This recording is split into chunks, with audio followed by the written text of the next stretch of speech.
오늘 본문 다니엘서 7장 말씀을 중심으로 다니엘의 환상이라는 제목으로 함께 말씀을 나누도록 하겠습니다. 다니엘서를 처음 시작할 때 우리가 알고 있었던 것처럼요, 다니엘서는 전체적으로 보면 둘로 나눌 수 있습니다. 12장으로 되어 있는데 앞에 6장은 이 땅에서 있었던 경험했었던 사건들 갖다가 에피소드 6개를 갖다가 이야기하고요. 그 다음에 7장부터는 이제 환상입니다.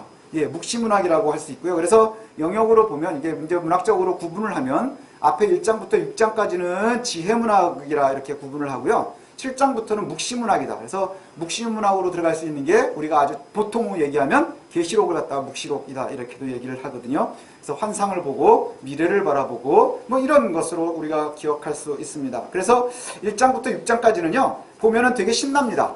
왜냐하면 있었던 사건들이고요. 그 안에 그 다음에 교훈이 하나님께서 말씀하시고자 하는 것이 아주 선명해요. 그래서 이거를 보면 뭐와 같으냐? 우리가 소설 보는 것과 같고요. 그리고 영화 보는 것과 같습니다. 그리고 조금 더 아주 진지하게 읽으면 드라마 보는 것처럼 아주 신나기도 하지요. 근데 7장부터 12장까지는요. 다니엘이 이야기하는 거예요.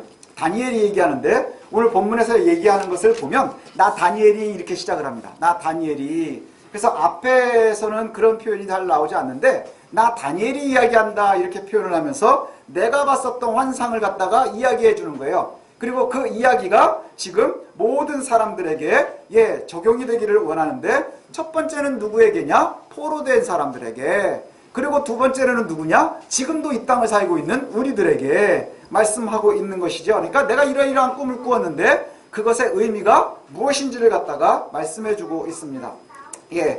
1장부터 6장까지의 이야기는 이제 우리가 있었던 이야기들, 꿈을 꾼 것, 뭐 사자굴에 들어간 것, 그 다음에 풀무불에 들어갔었던 이야기들, 그 다음에 뭐 소년들이 자신의 몸을 갖다가 거룩하게 구별하려고 했었던 것들, 그때 함께 해주신 하나님을 이야기한다 그랬죠. 그래서 이때 중요한 것이 뭐였어요?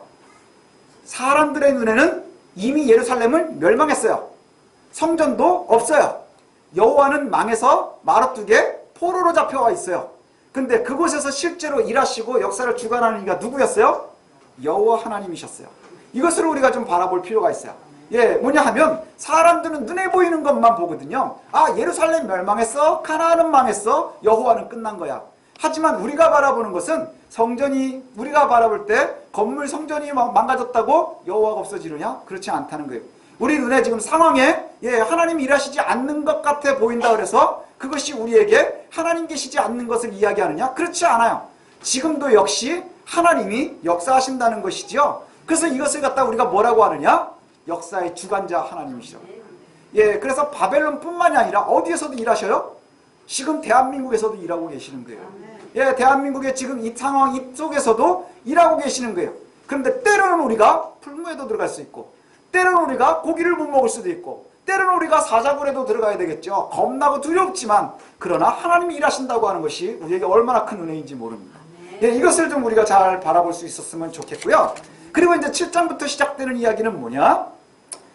이 땅의 역사만 주관하시는 것이 아니라 영적인 세계까지도 하나님 주관하시는 거예요. 그래서 과거와 현재에 함께 하시는 하나님이요 미래에도 주관자이시라는 거예요. 우리가 바라보고 있는 하나님의 나라의 주인이 누구십니까? 하나님이에요. 그래서 하나님의 나라잖아요. 그죠? 우성민의 나라여야 우성민 거잖아요. 하나님의 나라가 하나님 거예요. 근데 거기에 주인으로 누구를 선택해 주신 거예요? 우리를 선택해 주셨다고 하는 거예요. 그래서 역사의 주관자 뿐만 아니라 또 천상의 세계, 영적인 세계의 주관자도 역시 하나님이심을 알려주고 있습니다. 우리가 이제 한 가지를 이렇게 바라봐야 되는 게 이제 좀 한 가지 보여야 되는 게 뭐냐면요. 굉장히 다니엘서는 보면 역사적 근거를 갖다가 많이 제시를 해요. 그래서 여러분들이 이제 눈치를 채셨는지 모르겠는데 매 장이 시작될 때마다요. 느부갓네살 원년, 누구 몇 년, 누구 몇 년 이렇게 얘기합니다. 그러니까 뭐 세종 몇 년 이러면 아 그때 있었던 거구나 이렇게 얘기하는 것처럼요. 오늘도 보니까 벨사살 왕 원년 이렇게 돼 있어요. 벨사살이 한 번 나왔거든요. 앞에 1장부터 6장 사이에 어때 나왔었죠? 메네메네데겔 우바르신 할 때 나왔었어요. 그죠? 그래서 뭐예요? 바벨론의 마지막 왕 멸망할 때에 다니엘이 글을 갖다가 해석해 줬었죠. 그 벨사살이 왕이 될 때 본 환상이다 이렇게 얘기를 해요. 그럼 이거 우리가 알 수 있는 것 중에 하나가 뭐냐? 다니엘서는 역사의 순서대로 쓰인 게 아니라 의도를 가지고 순서가 정해져 있어요. 그래서 순서대로 썼으면 우리가 어떻게 쓰여야 되냐면 주보에 제가 좀 올려놨는데 거기에 보면 교회 소식에 보면요. 순서대로 보면은 이게 이렇게 순서가 됩니다. 다니엘의 세 친구가 바벨론에 끌려가고 그 다음에 오늘 느부갓네살이 신상을 관한 꿈을 꾸게 되고요. 그리고 다니엘이 네 번째 네 짐승의 환상, 오늘 보는 꿈, 그 다음에 또 두 번째 꿈, 그 다음에 벨사살 이야기, 이렇게 쭉 이야기가 전해지는 거예요. 그러니까 이게 순서는 좀 다르지만 그 이유가 뭘까요? 정확하게 의도를 정하는 거예요. 하나님이 함께 하신다, 이 땅에서. 그 다음에 하나님이 함께 하신다, 천상까지도. 예. 그리고 다니엘이 이것이 그냥 지나가는 이야기가 아니고 우리와 연결되도록 하는 게 뭐냐? 이것을 환상을 꾼 때가 언제다? 그래서 역사를 이야기하는 거예요. 예, 언제 했다? 이렇게 이야기를 합니다. 그래서 역사 순서대로는 되어 있지 않지만 하나님께서 정확하게 말씀해 주시는데요. 이 다니엘서를 처음에 시작할 때 우리가 좀 조심해야 되는 것 중에 하나가 뭐냐면요.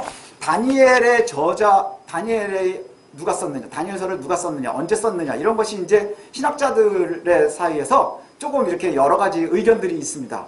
그래서 굉장히 보수적일수록 옛날을 좋아하거든요. 그래가지고 이 다니엘서를 언제 썼느냐? 다니엘이 바벨론의 포로로 있는 동안에 그때 썼다. 예, 그렇게 이야기를 해요. 그 다음에 굉장히 자유로운, 한 신학자들은 언제냐? 바벨론 포로 이후에 쓰여졌다. 바벨론 포로 이후에 쓰여졌다. 그래서 어떻게 쓰여졌느냐? 우리가 바벨론 포로로 끌려갔다가 다시 돌아와서 폐허가 되어 있지만 우리가 얼마나 대단한 줄 아냐? 그래서 그것을 갖다가 알려주기 위해서 쓰여졌다. 그러면서 나오는 얘기가 뭐냐면 이 뒤에 7장부터의 문제가 돼요. 왜냐하면 그래서 어떤 사람들은 뭐라고 얘기하냐면 이 환상을 본 것이 사후 예언이다, 이렇게 얘기를 해요. 사후 예언. 이게 뭐냐면 사건이 일어난 다음에 뒤에 썼으니까, 그리고는 옛날에 쓴 것처럼 이렇게 쓰면 그러면 사건이 일어난 것을 보고 얘기하는 것이다, 이렇게 얘기를 하는 분들도 있어요. 근데 저는 거기에는 이제 인정을 하지 않는 게 그게 의미가 없습니다. 사후 예언은 의미가 없는 게 뭐냐면요, 그렇게 얘기하는 것은 사람이 어떻게 미래를 보느냐 이거예요. 하지만 하나님께서 알려주시면 우리 알 수 있습니다. 지금도 그렇게 하실 수 있을 줄로 저는 믿어요. 그런데 문제는 뭐냐 하면요, 사후가 아닌 것은 하나님이 일하시면 병도 나올 수 있고요. 그 다음에 역사를 바꾸시는 것도 하시는 거예요. 천지를 개벽시키실 수도 있어요. 그런데 사람들이 그것을 신뢰하지 않으니까 우리가 인지되는 걸로만 여기려고 하니까 사후에 예언이 된 것이다, 이렇게 얘기들을 하는데, 근데 이제 오늘부터 환상을 보면 그거 알 수 있는 게요, 4가지 환상이 나오잖아요. 이제 여기에 보면 사실은 별 의미가 없어요. 사후 예언? 이렇게 얘기한다 해도 별 의미가 없는 게 뭐냐면요, 이제 우리가 오늘 보는 이것을 보면 4가지의 짐승이 나옵니다. 4가지 짐승을 이제 다니엘이 벨사살 원년에 이렇게 꿈을 꿨는데 꿈 중에 머릿속으로 받았다, 이렇게 얘기를 해요.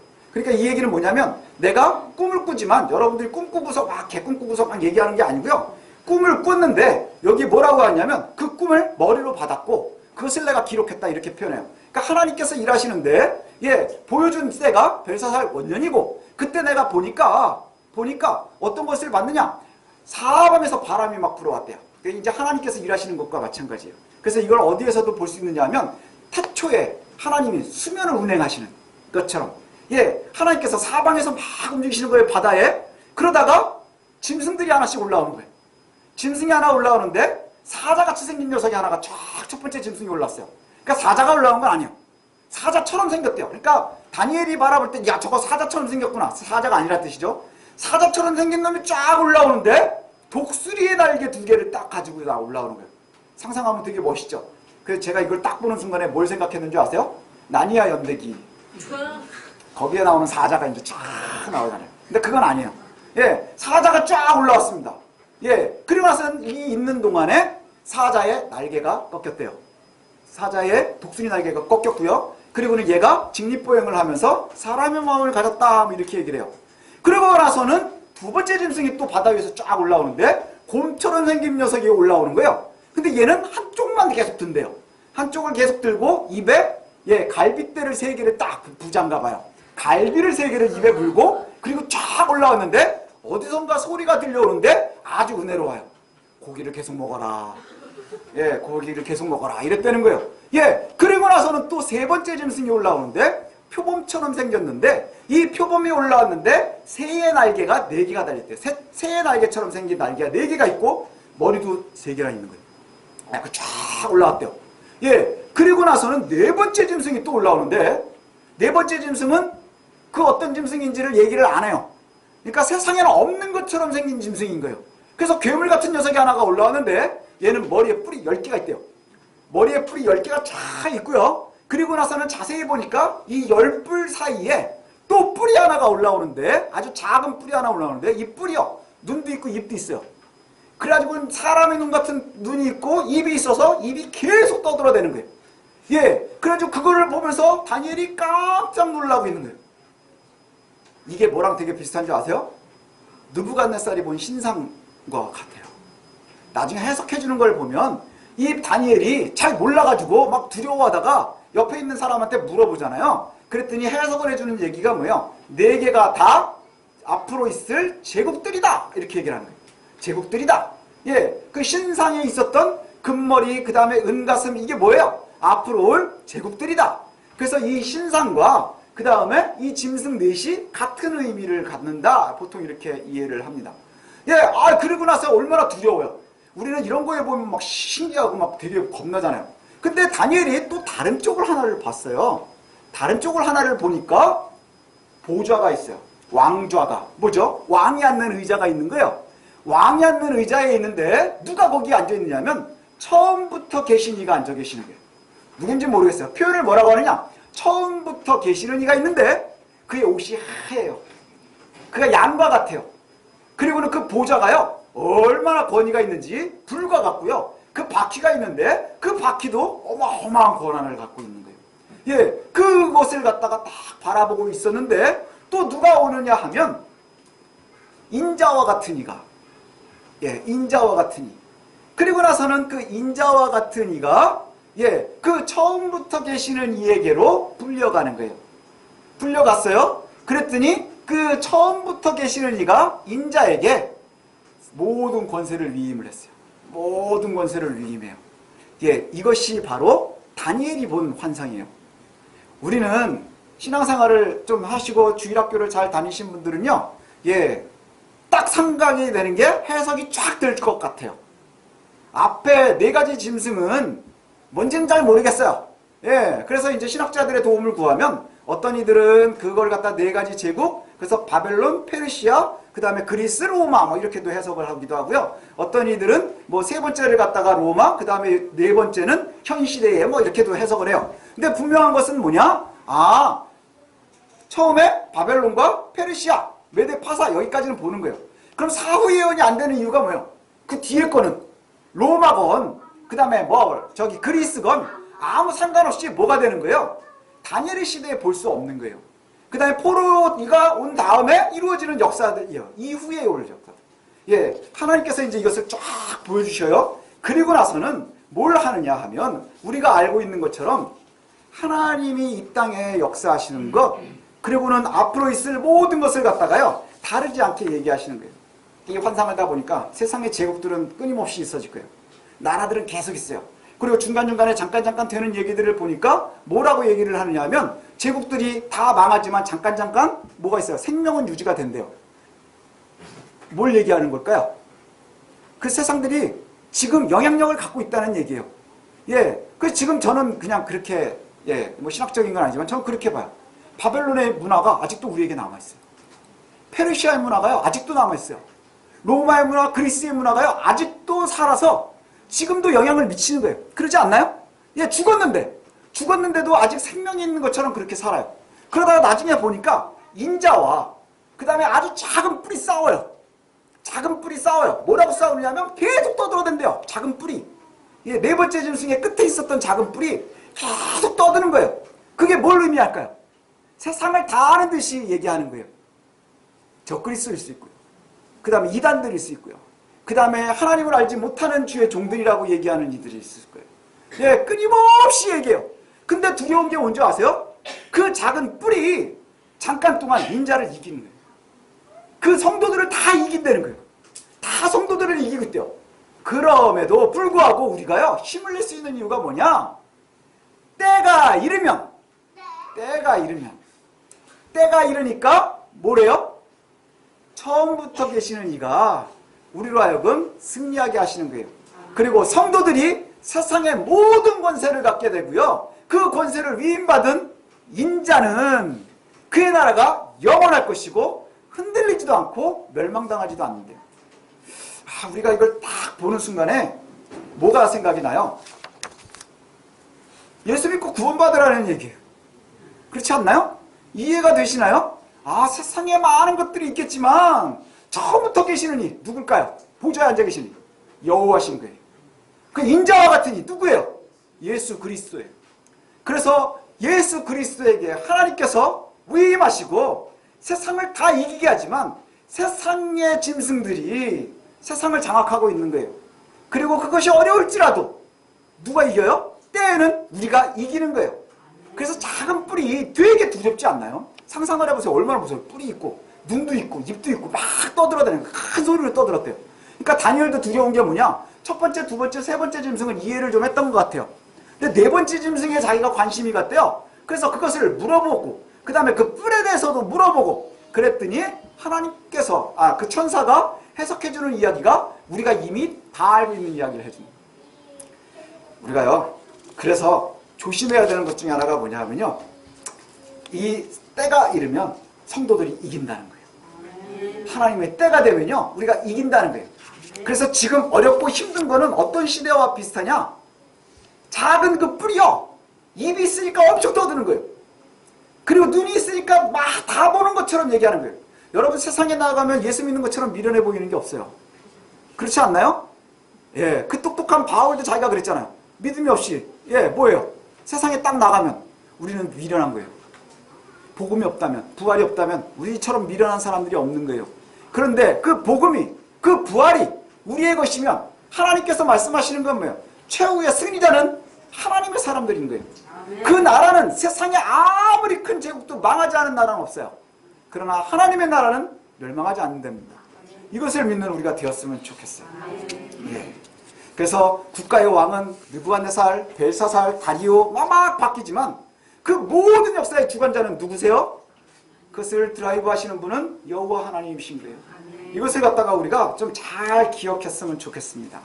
이제 좀 가벼운 이야기 하나를 하고 이제 끝내려고 하는데, 그 데이비드 레셀리라고 하는 학자가 이 묵시문학이라 그러잖아요. 그래서 이제 요한계시록 이런 거 막 보면 막 되게 힘들고 복잡하니까 이단들이 제일 좋아하거든요. 우리는 좀 별로 안 좋아하지만 이단이 좋아하고 두 번째로 좋아하는 게 헐리우드가 좋아요. 영화 만들기가 좋거든요. 잘 모르니까.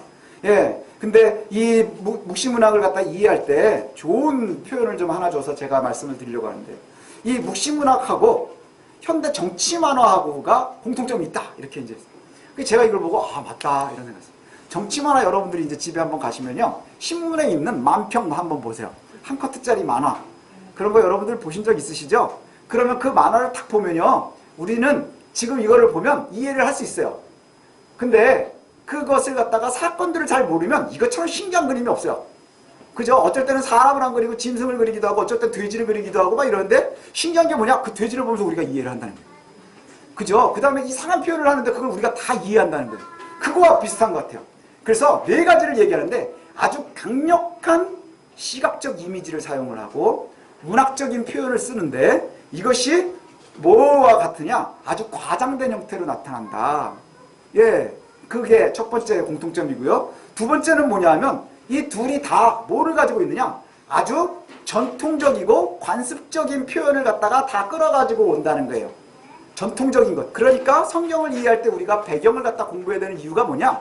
그 당시 사람들은 보면 딱 이해할 수 있는 건데 우린 잘 이해할 수 없는 것도 있어요. 전통적인 거. 그러니까 예를 들면 우리가 오늘 있었던 만평을 갖다가 100년 뒤에 누가 봤다. 그럼 배경을 공부하지 않으면 이 그림이 이해가 안 되는 거예요. 예, 그렇지 않겠어요? 예, 그리고 동물들을 많이 쓴다. 나쁜 놈들은 개 그리고 녹대 그리고 막 이러지만 착하면 뭘 그릴까요? 제 얼굴을 그리겠죠? 예, 뭐 그런, 죄송합니다. 안 웃긴데. 좋으시는 분들이 몇 분 있어서. 그 다음에 세 번째는 뭐냐면요, 약간 단어가 모호해요. 정확하지 않다는 것. 그 다음에 네 번째는 뭐냐면 이 둘 다 특정한 시기에 벌어진 것이라는 거예요. 환상을 본 시기. 그래서 다니엘서도 보면 매 장이 시작될 때마다 언제라는 것이 정확하게 나옵니다. 예, 그래서 요거를 실예를 들은 게 하나가 나오는데 이런 거와 되게 비슷하다는 거예요. 우리가 묵시문학 이해할 때 이렇게 하면 좋겠대요. 예전에 베트남 전쟁이 있었죠. 베트남에서 이제 전쟁을 하는데 미군이 특수 이제 그 작전을 시행을 하는 거예요. 그래서 공군들이 이제 쫙 가지고 이제 뭐 미리 폭격을 하고 비밀리에 막 하고 이러는 걸 했대요. 예, 그랬는데 이 비행 조종사 하나가 잘못해서 격추가 되는 바람에 잡힌 거예요. 월맹들한테. 예, 베트콩들한테 이제 잡혔대요. 그러니까 이제 잡혔으니까 뭘 당하겠어요? 막 취조를 당하겠죠. 그러면서 너 어디서 왔느냐? 그 다음에 너랑 같이 올 놈들이 누구냐? 그래가지고 이름을 다 불어라. 막 이래가지고 해가지고 이 잡힌 사람들이요. 이름을 술술 불었대요. 이름을 그냥 아주 거침없이 술술술술 다 불었대요. 그래가지고 이 받은 이름을 가지고요. 예, 이제 전쟁을 할 때는 사기도 되게 중요하잖아요. 그래서 베트콩들이요. 예, 이 라디오에다가 전 세계에 이제 전파를 날리는 거예요. 미군 니네들이 이렇게 해가지고 오고 있지? 내가 니네들 이름 다 알아. 어떤 놈들인지 다 알아. 그러면서 명단을 쫙 얘기했대요. 이 미군이 부른 사람들 이름을. 그 이름이 뭐냐? 여기 보니까 미키마우스, 도널드 덕 이렇게 불렀대요. 아, 예, 실제로 있었던 일인가 봐요. 미키마우스, 도널드 덕, 구피 뭐 이런 걸 불렀다는 거예요. 그게 뭐냐? 다 디즈니에 사는 애들인 거예요. 이건 사람도 아니고 쥐도 아니고 뭐 오리도 아니고 뭐 묘한 애들인데 신기한 게 뭔지 아세요? 미국 사람들은 다 이해한 거예요. 아, 얘네가 잡혔는데 아직 죽지 않았구나. 고난당하고 있구나 하는 거는 누구나 다 아는 거예요. 이게 묵시와 같아요. 이게 묵시와 비슷한 것 같아요. 예, 우리가 근데 우리가 다니엘은 이 환상을 보고 무서워했잖아요. 근데 우리는 딱 보니까 좀 이해가 돼요. 왜 그럴까요? 다니엘은 아직 오실 그리스도를 바라보고 있었고요. 우리는 오신 그리스도를 바라보고 있어서 우리가 조금 더 자료를 많이 가지고 있는 거예요. 다니엘은 디즈니를 못 가봐서 이 설교를 들으면 못 웃어요. 하지만 우리는 만화로 이미 다 경험해서 미키마우스가 누군지 도널드 덕이 누군지 이런 애가 무슨 전쟁을 하겠어요? 하지만 이것이 복음이 될 수 있는. 그래서 우리가요, 이것이 참 중요한 것 같아요. 우리가 오늘 다니엘서 7장을 읽다가 보면 환상을 잘 이해할 수 있어요. 오늘 7장 같은 경우에는 되게 이해할 수 있어요. 하지만 조심해야 되는 것 중에 하나는 뭐냐면 잘 이해가 안 되면 모호하면 넘어가도 돼요. 드리고 싶은 말씀은 뭐냐? 하나님께서는 복음을요 비밀에 감춰놓으시지 않으셨어요. 우리에게는 최소한. 예, 도널드 덕, 미키마우스 다 이해가 되셨죠? 다 그래서 우리가 웃는 거예요. 아, 그 사람들은 죽지 않았겠구나 하는 거 아는 거예요. 그러나 디즈니를 모르면 이게 무슨 얘기인지를 알 수가 없는 거예요. 이 사람들이 어디서 튀어나왔을까? 그럼 뭐부터 시작해야 되는 거예요? 디즈니라는 사람이 어려서 만화에 대한 꿈을 가졌고 뭐 이래가지고 돈을 벌어가지고 어린이들을 위해서 뭘 만들었고 그래서 그때 나온 캐릭터가 미키마우스가 있었는데 몇 년까지 갔고 또 도널드 덕도 나왔고 막 이걸 공부하는 거예요. 그래야 이해는 되지만 잘 모를 수 있죠. 우리는 복음을 가지고 있는 사람들이에요. 그래서 이것을 보고 우리가 이해할 수 있는 거거든요. 여기에서도 누가 나오나요? 결국은 우리가 예수 그리스도로 승리하는 거예요. 예수 그리스도로 승리하는 거예요. 그가 메시아임을 알아야 됩니다. 최후의 승리자가 예수 그리스도와 그와 함께하는 성도들임을 우리가 놓치지 말아야 된다는 거예요. 그는 이미 오셔서 죽으시고 부활하시고 승천하셨어요. 그리고 다시 오실 것 이것을 약속하고 있어요. 언제 오느냐? 그때는 모르겠대요.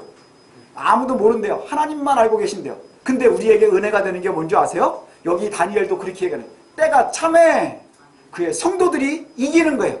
그 나라는 영원히 멸망하지 않는 거예요. 그리고 흔들리지 않는 거예요. 저와 여러분들이 그 나라를 소망하고 있고요. 그 나라를 우리가 소유하고 있는 거예요. 그러니 세상에 두려워할 이유가 없는 것이지요. 예, 작은 뿔들이 우리를 갖다 바라보면 얼마나 무서워요. 뭔지도 모르는 괴물이 뿔을 가지고 있는데. 그러나 그들이 우리를 죽일 수 없는 이유는 뭐예요? 영원전부터 계시는 분과 그다음 인자를 닮으신 이가 우리의 편이기 때문인 거예요. 예, 우리가 그의 백성들이기 때문이라는 것이지요. 그래서 하나님께서 우리와 함께 하시면 뿔들이 아무리 떠들지라도 우리에게 겁을 줄지라도 결국 세상을 다 성도들을 갖다가 아주 못살게 굴어서 그들이 이길 것 같지만 때가 참에 하나님이 이기시는 것 신뢰하시기를 소원합니다. 그래서 여러분 어렵게 견디고 버티고 하지만 거기에 하나님 답하실 거예요. 예, 어렵고 힘들고 어려운 그 괴로운 일들이 있을지라도요. 그 모든 아픔과 서러움과 고통 그것에 대해서 하나님께서 답해 주실 거예요. 참 그런데 두렵기도 하고 기대가 되는 게 뭔지 아세요? 그 보좌 앞에 가니까요. 이미 열려 있대요. 뭐가 열려 있어요? 책이 열려 있대요. 성경에서 묵시에 나오는 책은 뭐냐 하면요. 심판의 책이에요. 우리를 달아보는 거예요. 저는 혼자서 그런 생각이 있어요. 아, 달아보는데 이미 있으니까. 그리고 지금 다니엘이 환상을 보고 있는 때가 언제요? 벨사살 원년인 거예요. 근데 참 재밌는 게 여기에 보면 그 처음에 나왔었던 애가 누구죠? 나니아에 나오는 사자같이 생긴 애가 날개를 딱 가지고 오잖아요. 근데 보는 순간 날개가 이미 꺾였대요. 날개가 이미 꺾였대요. 그리고 나서 나오는 일이 뭐예요? 벨사살이 망하는 거예요. 예, 바벨론은 이미 끝이 다 된 거예요. 예, 하나님께서요, 나중에 하나님의 나라만 주장하시는 게 아니라 지금도 역시 주장하신다는 거예요. 그래서 우리가 하나님의 나라가요, 그래서 이미와 아직인 거예요. 지금 이 땅에서도 하나님이요, 지금 일하고 계셔요. 지금 여러분들 앞에도요, 그 조그만 뿌리, 눈과 입을 가지고 엄청 떠들고 있는 거예요. 왜요? 우리에게 겁을 주려고. 그리고 인자와 떨어지게 하려고. 그러나 그것이 결국엔 마지막 때에도 오겠지만 지금 우리의 시대에도 마찬가지인 거예요. 여러분 어려우십니까? 그 뿔들 때문에 두려우십니까? 치지 마십시오. 성경에 보면 다 이기는 것처럼 보인대요. 그 뿔이 성도들을 다 이기는 것 같대요. 그러나 하나님께서 넘기시지 않는 거예요. 하나님의 때가 되니 성도들에게 다 모든 권세가 넘어가고 그 나라는 멸망하지 않습니다. 그 나라가 누구의 나라예요? 하나님 나라. 하나님 나라 주인이 누구예요? 하나님하고 우리하고 공동소유예요. 아시죠? 하나님의 나라. 하나님의 나라인데 하나님이 우리에게 권한을 주신 거예요. 그래서 이제 공동소유인 거예요. 저의 나라예요. 여러분의 나라예요. 그 나라가 영원할 거래요. 그러니 지금의 어려움에 견디고 이기십시오. 얼마 남지 않았을 거예요. 예, 그리고 우리가 넘어지지 않도록 하나님 하실 거예요. 버티면 이기게 하실 줄로 믿습니다. 승리할 줄로 믿습니다. 그래서 저와 여러분들이요, 끊임없이 하나님을 신뢰해서 절대로 놓치지 않는 하나님의 사람들 되시기를 소원합니다. 기도하겠습니다.